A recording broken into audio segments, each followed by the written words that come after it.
22 ahli GISPH didakwa, lebih 30 sedang disiasat di bawah SOSMA. Industri pembinaan dijamin kekal berdaya saing di sebalik jangkaan kenaikan harga tanda.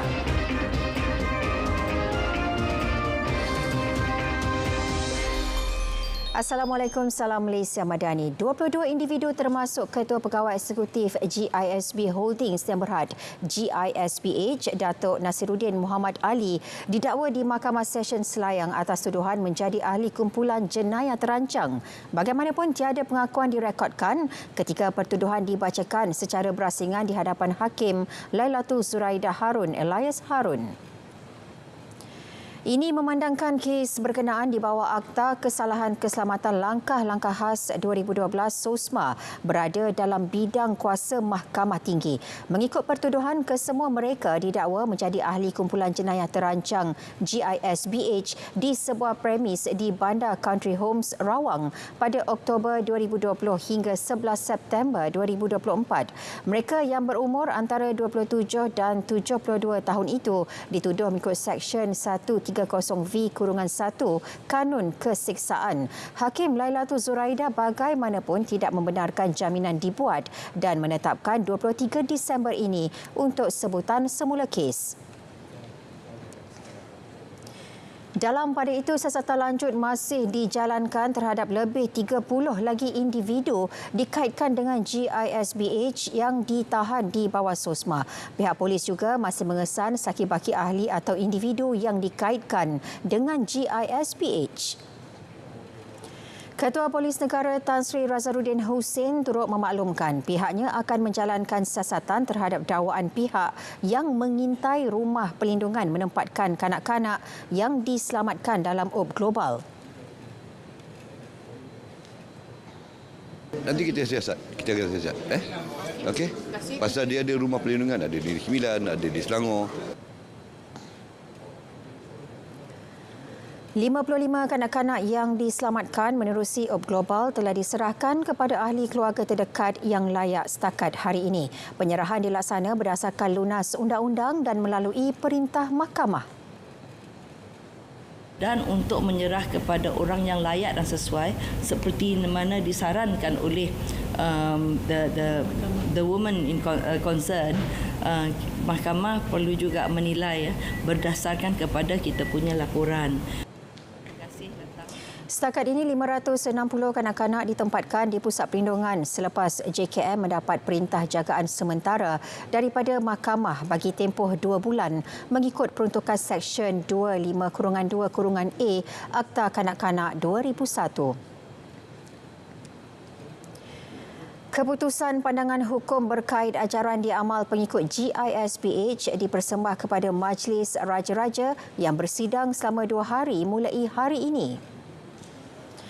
Proses itu menyusul selepas keputusan tersebut diperkenan Pengerusi Majlis Kebangsaan bagi Hal Ehwal Agama Islam Malaysia MKI iaitu Sultan Perak Sultan Nazrin Shah. JAKIM telah membentangkan kajian kepada masyarakat kepada mesyuarat Jawatan Kuasa Muzakarah Majlis Kebangsaan bagi Hal Ehwal Islam kali yang ke-125 yang bersidang pada 20 hingga 22 Rabiul Awal menimbang dan memutuskan pandangan hukum berkaitan GISBH.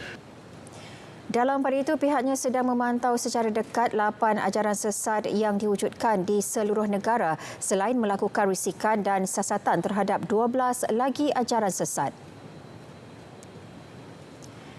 Pendidikan dan latihan teknikal dan vokasional TVET akan diperluas bagi memastikan tenaga kerja negara mampu mengendalikan teknologi kecerdasan buatan AI dan robotik. Perdana Menteri Datuk Seri Anwar Ibrahim berkata, kerajaan komited menangani kekurangan pekerja mahir melalui program latihan dan inisiatif peningkatan kemahiran. Beliau berkata demikian dalam teks ucapan yang dibacakan Menteri Kerja Raya Datuk Seri Alexander Nantalinggi dalam Majlis Perasmian Minggu Pembinaan Antarabangsa ICW dan Build Expo 2024. But technological advancement alone will not suffice. The backbone of our industry remains its people, who recognize shortage of skilled labor and are committed to addressing this through robust training programs and upskilling initiatives. Mengulas lanjut, Malaysia katanya akan terus memenuhi peningkatan permintaan untuk pekerja mahir. Setakat September lalu, lebih 1.12 juta kaki tangan telah berdaftar bawah Lembaga Pembangunan Industri Pembinaan CIDP. Datuk Seri Anwar turut memberi jaminan kerajaan akan memastikan industri pembinaan kekal berdaya saing dan mampan di sebalik jangkaan kenaikan harga tender. Langkah proaktif telah diambil dengan melaksanakan projek infrastruktur utama dan meningkatkan kerjasama awam swasta PPP.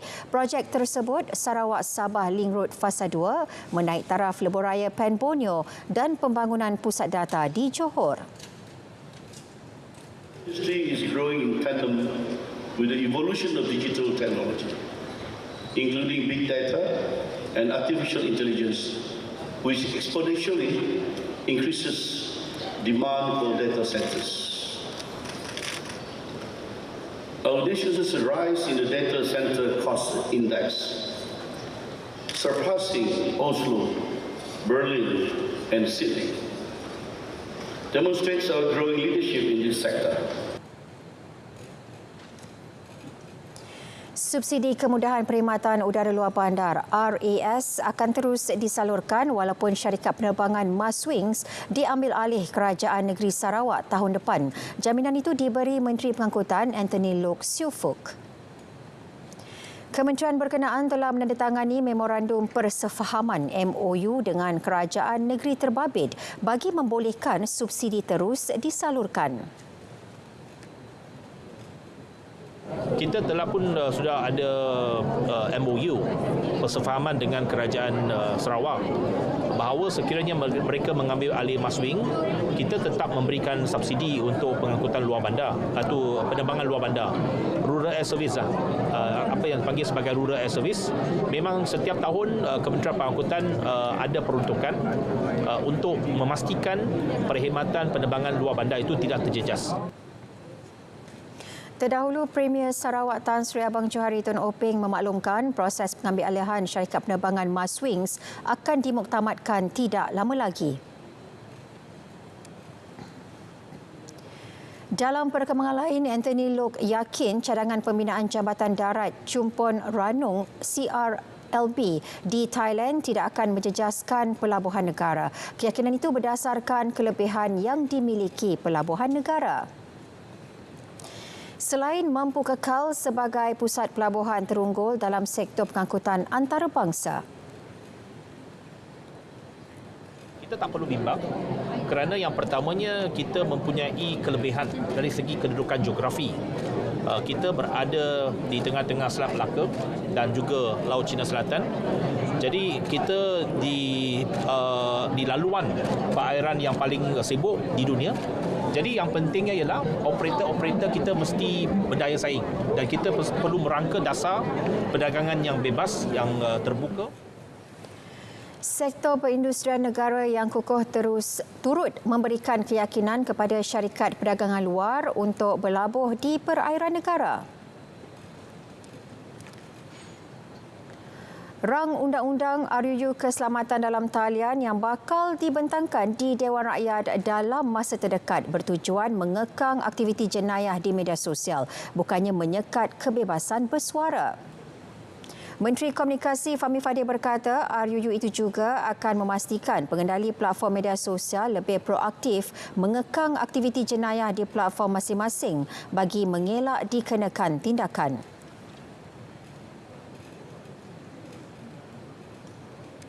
Niat kita yang paling utama bukan untuk mengekang suara rakyat, tapi untuk mengekang tindak tanduk penjenayah yang sedang memanipulasi dan mengambil kesempatan, terutama media sosial, untuk melakukan jenayah seperti yang saya telah terangkan tadi.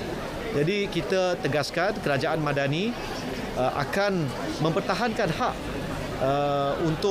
rakyat untuk bersuara.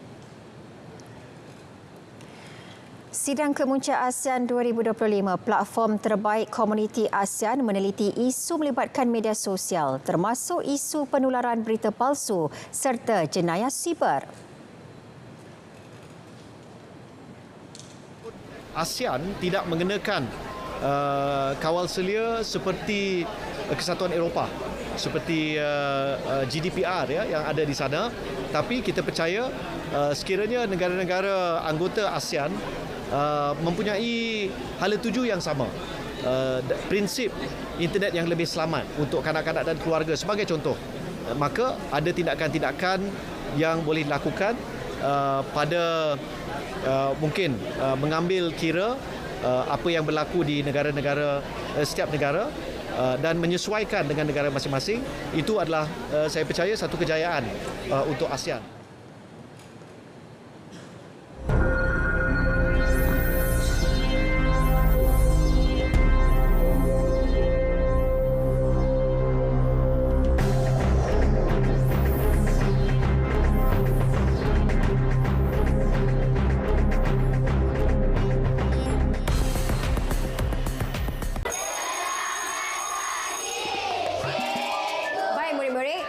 Hari ini, kamu kena kongsi perkara yang paling penting di sekolah. Kita boleh mula dengan... Perkara yang paling penting di sekolah adalah sikap saya. Pengasah pensel saya. Beg saya penting untuk membawa buku-buku sekolah. Saya nampak handsome. Hey! Jangan gelak. Hakim? Hakim pula macam mana? Hakim rasa yang paling penting kat sekolah ni kawan-kawan Hakim. Bermain sama-sama, makan sama-sama, belajar pun sama-sama. Kalau saya sedih, kawan-kawan saya selalu buat saya ketawa.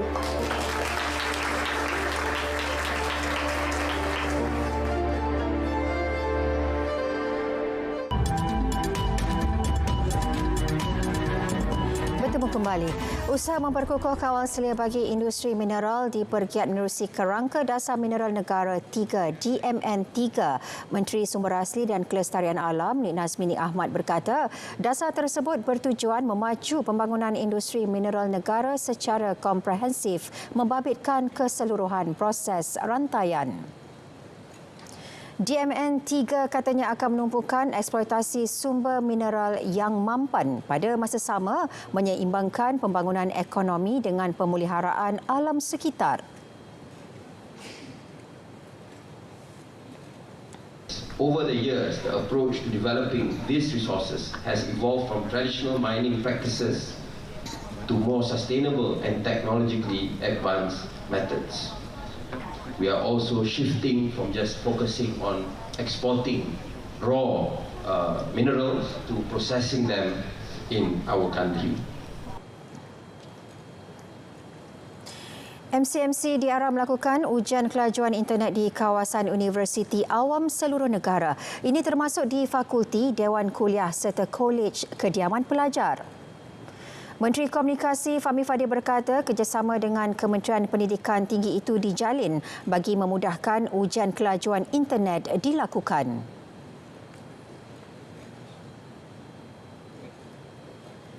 Kita minta walk test dilakukan. Dan tambahan kepada itu, Perdana Menteri baru-baru ini dalam belajawan telah mengumumkan sejumlah dana yang mana ada sejumlahnya melalui KPT, sejumlah lagi melalui Kementerian Komunikasi, khusus melalui MCMC untuk membantu universiti-universiti awam terutamanya untuk meningkatkan capaian internet, termasuk outdoor coverage, in-building coverage dan juga broadband Wi-Fi. Vivo melancarkan rekaan terbaru telefon pintar V40 Lite 5G dengan prestasi yang lancar, konsisten dan optimum demi kepuasan pengguna. Menepati slogannya Cilah 4 tahun, ia direka untuk rakyat Malaysia yang mementingkan ketahanan serta produk yang boleh dipercayai dan terjamin dari segi kualiti. Peranti ini turut menjadi pilihan pelakon dan penyanyi popular tanah air Dian Trisha yang dilantik sebagai duta. Bila saya guna Vivo, I think it's very fits my lifestyle. Every time saya kena menggunakan kamera, every time saya kena rushing, on the go, everywhere. Bateri tahan lama, prestasi the phone is sangat-sangat hebat. And it's just been so smooth sailing so far. Didatangkan dengan sistem kamera yang mempunyai siri pencahayaan inovatif AI Aura Light bagi tujuan imej portrait lebih jelas dan semula jadi dalam pencahayaan malam. Peranti terbaru keluaran Vivo ini juga sangat ringan serta memenuhi semua kriteria yang diperlukan seorang pencipta kandungan seperti Arvind Kumar. Not heavy at all. It's very lightweighted. So that's my first impression. The battery life can last up to 4 years and it's about 80 watts. So that is one of the very important things that I think the phone carries throughout the innovation year. Reka bentuk Vivo V40 Lite 5G yang anggun dengan ciri-ciri herbat termasuk kalis air menjadikannya pilihan sempurna untuk individu aktif yang mementingkan mutu dan gaya. Pertemuan kini dibuka sehingga Jumaat ini dengan harga ditawarkan bermula daripada RM1,299.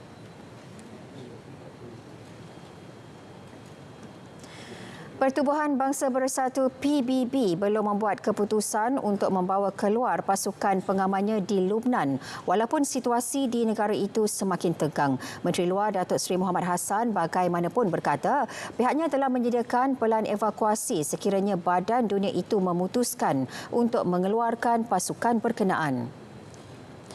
Wisma Putra jelasnya telah mengadakan perbincangan mengenai perkara itu dengan PBB serta sentiasa memantau keadaan pasukan Batalion Malaysia Malbad 85011.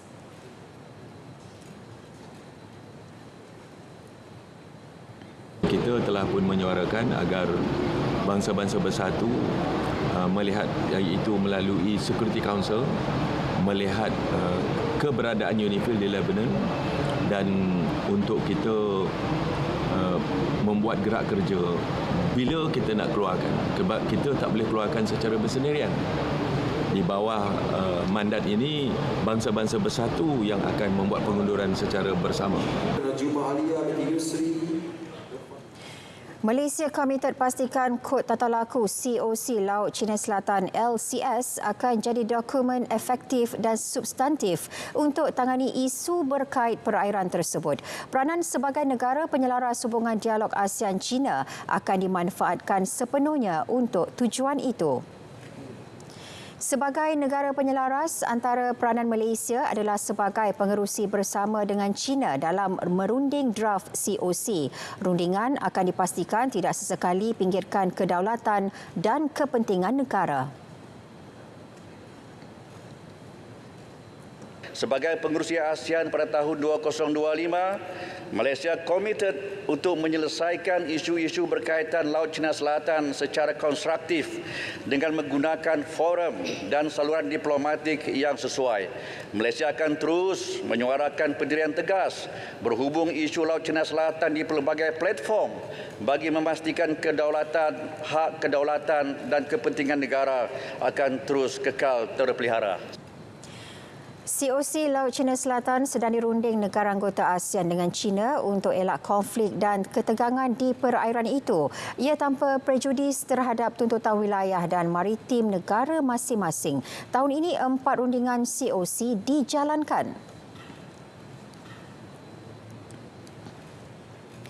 1,561 kes seleweng diesel direkodkan menerusi 30,634 pemeriksaan optiris yang dilaksana sejak Januari hingga Sabtu lepas. 13.8 juta liter diesel bersubsidi bernilai lebih 31 juta ringgit dirampas.